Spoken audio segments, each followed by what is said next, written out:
Hello, hello tout le monde. J'espère que vous allez bien. Deuxième vidéo, deuxième tentative de faire quelque chose d'un peu près pro, mais je ne serai jamais une youtubeuse, soyons clairs. C'est pas grave, c'est pas le but. Voilà. Alors, de quoi on va parler aujourd'hui? De ça. Tada! Mais qu'est-ce que c'est, Maureen? Qu'est-ce que tu as fait là? C'est quoi ce beau dessin? Ce beau dessin, c'est mon sac jaune poubelle. Voilà. C'est un sac poubelle jaune qui, normalement, va au recyclage. Bien. Alors, je vais vous parler de faits. De chiffres. Alors, les chiffres, certains, ça parle, d'autres, ça ne parle pas. Mais en tout cas, c'est une réalité. Alors, il y a une partie des chiffres qui sont associés à la France, je vais vous les détailler, et d'autres à l'Europe. Pourquoi? Parce que c'est extrêmement compliqué de trouver des chiffres concordants avec des informations sur notre capacité de recyclage, de retransformation, etc. en France. J'ai trouvé des informations sur Internet, je vous invite à aller faire vos propres recherches, mais vous allez voir, ce n'est pas appliquer des hannetons, on passe du tout ou rien. Suivant qui vous communique ces chiffres, c'est très compliqué. En tout cas, sur les chiffres concordants que j'ai trouvés sur divers sites, je vous le partage, parce que sur ceux-là, il y a quasiment à quelque chose près une réalité. Sur d'autres, j'ai des doutes, mais bon, peu importe. Donc, voici ces chiffres. Pour la France, sachez que seulement 14% des déchets recyclables, c'est-à-dire ceux que vous mettez dans votre sac jaune, partent réellement au recyclage. C'est-à-dire sur la totalité de mon sac poubelle, 14%. C'est très très peu. C'est très très peu. L'objectif à 2025 du gouvernement, c'est du 100%. Vous serez d'accord avec moi qu'on est assez mal barré.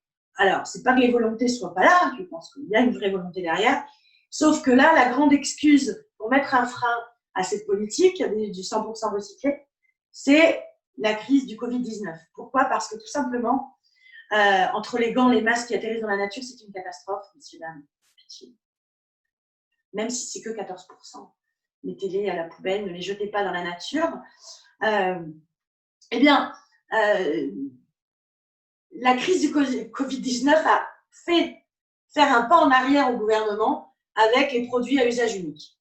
C'est-à-dire que maintenant, on en arrive à une aberration des industriels, une excuse des industriels, parce que c'est énormément d'argent, énormément d'argent. La grosse majorité des déchets recyclés, il faut le savoir, sont issus de nos emballages quand même. C'est la plus grosse majorité. Donc, on ne parle que de cela. Hein. Et aujourd'hui, quand on voit que les industriels sont prêts à emballer des fruits et des légumes à l'unité, alors pas en France, mais on a vu des œufs durs emballés à l'unité, sous plastique, des oranges sous plastique. Non mais sérieux, il y a un moment, arrêtez de prendre les gens pour des abrutis. Pitié, n'achetez pas ces produits. N'achetez pas ces produits. Vous savez, pour désinfecter un produit, un légume, un fruit, il suffit de les tremper dans l'eau avec une toute petite goutte de javel et ça marche très bien. On le fait en Afrique. D'accord? Donc, n'allez pas acheter des trucs suremballés, emballés. Des canettes de coca aussi, j'ai vu dans les emballages en plastique, sous le prétexte du Covid. Les industriels se foutent de notre... je ne vais pas être grossière. Bref, donc, ça c'est une première chose. Essayez de consommer le mieux possible sans emballage. Ça veut dire effectivement passer au vrac. Ça nécessite de passer à la cuisine aussi peut-être un peu plus. Je vous assure que moi qui déteste ça, qui ne suis pas la reine de la cuisine, eh ben, je m'y suis mise et finalement, j'y trouve un certain plaisir. Ça fera sans doute rire ma mère si elle voit cette vidéo, qui s'est battue toute ma jeunesse pour m'apprendre à faire la cuisine. Mais peu importe, il faut que chacun y mette du sien. Donc, je pense que je fais ma part pour ce qui est de l'amont, c'est-à-dire je consomme de moins en moins de déchets plastiques. Pour preuve, je n'ai pas de vrai sac à vous montrer.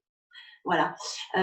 Donc, continuons à faire des efforts pour diminuer nos emballages. Déjà, ce sera bien. Deuxième chose, ne jetons pas nos masques, nos gants dans la nature. S'il vous plaît, ça met des centaines et des centaines d'années à disparaître. Et d'ailleurs, je vais vous expliquer que ça ne disparaît malheureusement pas complètement. Bien. Maintenant, on va parler de l'Europe. Pour l'Europe, vous voyez ici le chiffre de 23%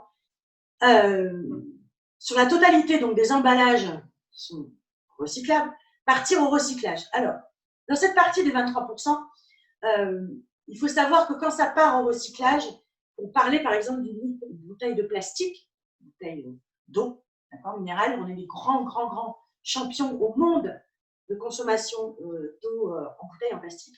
Sachez-le, ce n'est pas un beau record, mais c'est une réalité. Eh bien, elle peut être recyclée, c'est-à-dire retransformée en bouteille en plastique 5 ou 6 fois maximum. Alors, il y a de très belles initiatives qui sont en train de naître justement pour permettre un recyclage plus ou moins à l'infini, c'est-à-dire de faire du plastique avec du plastique, etc., etc. Il y a une entreprise, j'ai vu récemment sur Internet, qui a peut-être créé quelque chose, donc à prendre en considération. Mais aujourd'hui, ce chiffre, il n'est que de 23% en Europe. D'accord? Donc là, on a notre part à faire en consommant moins d'emballage. Deuxième partie, donc on a les 39,5% de valorisation énergétique. On dit, waouh, c'est un beau chiffre et puis c'est un beau mot, valorisation énergétique. Alors, ça veut dire quoi? Valorisation énergétique, c'est une partie de ces déchets, de ces emballages, qui sont envoyés à l'incinération. C'est la majorité. Le problème, c'est qu'en fait, nos plastiques, nos emballages plastiques, et ce ne concerne pas que les bouteilles en plastique, attention, sont d'abord triés, bien évidemment, à l'intérieur même de votre sac poubelle. Sachez que, par exemple, vous jetez un carton de pizza, qui contient aussi la matière plastique. S'il a une tache de graisse, il ne fera pas partie de ce pourcentage. Tout ce qui est sali ne fera pas partie de ce pourcentage. Ils ne sont pas triés à ce point-là, on n'a pas les capacités de le faire. Donc déjà, next, ok? Et quand ils sont brûlés, pour être fabriqués au départ, on y ajoute des produits chimiques. Alors, je ne suis pas scientifique, mais j'ai récemment trouvé une enquête sur YouTube qui est très très intéressante. Je vais essayer de vous partager le lien dessous, qui explique, et c'est expliqué par des scientifiques justement, que dans ces matières plastiques, ils ajoutent, pour les fabriquer, pour qu'ils soient accessibles comme contenants de nourriture ou d'eau, des produits chimiques qui, en fait, une fois brûlés, s'échappent dans l'atmosphère. Et qu'est-ce que c'est ces produits chimiques? Ce sont des perturbateurs endocriniens. Je vous invite à aller faire des recherches sur les perturbateurs endocriniens. Vous allez voir, c'est pas mal aussi. Dans le genre pas cool, là, on est tombé sur quelque chose d'assez incroyable. Donc, le problème de cette revalorisation énergétique, c'est qu'effectivement, ça crée une énergie en parallèle qui est utilisée, mais également, ça crée une surpollution. Et on ingère, on respire non seulement ces perturbateurs endocriniens, mais également des micro-déchets plastiques. Il faut savoir que moi, vous, nos enfants, nos grands-parents, nos parents, etc., tous les êtres humains sur Terre, en moyenne, ingurgitent, respirent, avalent, donc font passer dans leur système sanguin 11 000 particules de micro-déchets plastiques. 11 000. Ils ont fait des études sur également des bébés de 9 mois qui avaient des micro-déchets plastiques dans le sang. Aujourd'hui, on a très peu de recul sur les effets sur la santé, mais vous vous doutez bien qu'on n'est pas fait pour ingurgiter du plastique. Et a priori, quand on voit les effets sur les 1,5 million d'animaux qui meurent par an à cause du plastique, on est mal parti, en tout cas sur cette partie-là. Alors, on va parler des derniers 30,8% qui finissent en décharge. Et oui, et ça, on parle de l'Europe.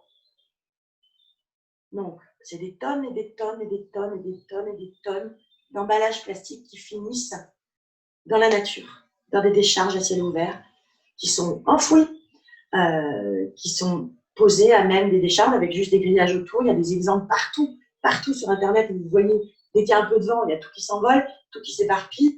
On peut ramasser, continuer à ramasser, à faire notre travail civique à côté. Le résultat reste le même. Ça s'enfouit dans la terre, les oiseaux viennent, les ingurgitent, les donnent aux bébés, meurent, etc. C'est tout un écosystème parce qu'il faut savoir aussi qu'il y a quasiment un camion poubelle toutes les… Je crois, enfin, faites des recherches là-dessus, j'ai plus le chiffre en tête, mais qui est, je crois que c'est par jour ou par heure peut-être même, je ne veux pas dire de bêtises, donc celui-là, il reste entre guillemets, qui sont déversés dans l'océan. Les poissons, qu'est-ce qu'ils font? Ils les mangent, et nous, on mange des poissons. Voilà. Donc il y a tout un écosystème, une chaîne alimentaire qui est impactée, et c'est très grave. C'est très grave. En fait, cette pollution est visible, mais on n'a pas envie de la voir. Elle n'est plus invisible. Elle l'a été longtemps parce qu'on était un peu berné par ce système de sacs plastiques et de recyclage. Aujourd'hui, elle devient visible partout, partout, partout. Je crois que personne n'est épargné. Donc, il faut prendre conscience qu'il y a quelque chose à faire en amont. En amont, on essaie de consommer le moins possible avec des emballages. Voilà. Tout le monde ne va pas être adepte du savon solide ou du shampoing solide. Ok, pas de souci. Mais on peut tous faire des petits efforts et je pense que si on met des millions et des millions et des millions à faire cet effort, on peut avoir du retour. On peut changer notre façon de laver notre linge parce que c'est hyper polluant aussi. Enfin, il y a plein d'actions à faire. Je vous invite également à faire vos propres recherches. Mais il faut faire aussi quelque chose en aval. Pourquoi? Parce qu'il y a aujourd'hui 40 ans de déchets plastiques dans la nature, dans les mers, sur Terre, etc. 40 ans. Qu'il va falloir ramasser, qu'il va falloir transformer. C'est un impératif. Si rien n'est fait d'ici 2050, il y aura plus de poids en déchets plastiques que de poids en poissons dans l'océan.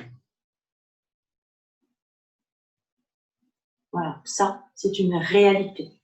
C'est une réalité. Au-delà de faire chaque jour notre part, je pense qu'on peut aller au-delà. Moi, j'ai choisi d'aller au-delà. Aujourd'hui, il y a un article que j'ai partagé très récemment sur ma page Facebook. Je mettrai également le lien et je vous invite à lire. Sur une initiative d'un monsieur qui a eu un projet fou il y a 7 ans.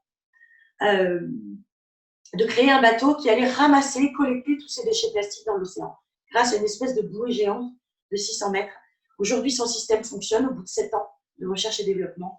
Il va les collecter et pour fonctionner en totale autonomie, il va les vendre à justement des industriels ou des gens comme vous et moi qui vont valoriser ces déchets en les transformant en biocarburants avancés. Donc, il y a vraiment quelque chose à faire. On ne refait pas du plastique avec du plastique, puisqu'on sait, on en a parlé tout à l'heure avec ce chiffre-là, que malheureusement, il y a une durée limite de vie sur ce plastique utilisable. Donc, le retransformer en carburant, biocarburant avancé, est aujourd'hui une solution. Alors, j'entends déjà les gens me dire « Ouais, le carburant, ça pollue !» Ouais. Mais à aujourd'hui, je parle de l'instant T, aujourd'hui, donc mois de juin 2020, une solution totalement écologique, accessible à tous en termes de budget et non polluant, n'existe pas. Le carburant qu'on fabrique à partir de ces déchets plastiques est à 0,01% de soufre, c'est-à-dire bien en deçà de ce qu'impose l'Union européenne à partir de l'année prochaine. Donc, on a là une solution absolument incroyable pour faire quelque chose de concret. On est dans du concret, on n'est pas dans un projet, on est dans quelque chose qui existe déjà. Il va y avoir de ces unités qui vont être implantées à travers le monde. Il y en a 3 qui vont arriver en Europe dans les semaines, les mois qui viennent. Et dans quelques jours, en Thaïlande, 2 autres unités qui vont commencer à fonctionner. Donc, on est dans quelque chose de concret. Si vous voulez des informations sur ce projet-là, sur ce concept-là, venez me contacter en privé. Ce sera avec grand plaisir que je vous partagerai ces informations. En tout cas, je vous remercie d'avoir suivi cette vidéo. Je vais essayer d'en faire régulièrement sur des choses très concrètes. Il y a des choses à faire. Chacun à notre niveau, il y a des choses à faire. Donc, la seule chose, passons tous à l'action. Voilà, je vous remercie de votre attention. Je vous souhaite une excellente journée. L'été arrive petit à petit. Donc, il va falloir essayer d'en profiter tout en restant prudent. Voilà, hein, puisqu'il le faut. Je vous souhaite voilà, plein de bonnes choses et j'espère que ça vous a plu, que ça vous a intéressé, que ça vous a impacté. C'était le but, de tout cas, vous informer. Voilà, à bientôt. Au revoir. Et bien sûr aussi, vous avez aimé, vous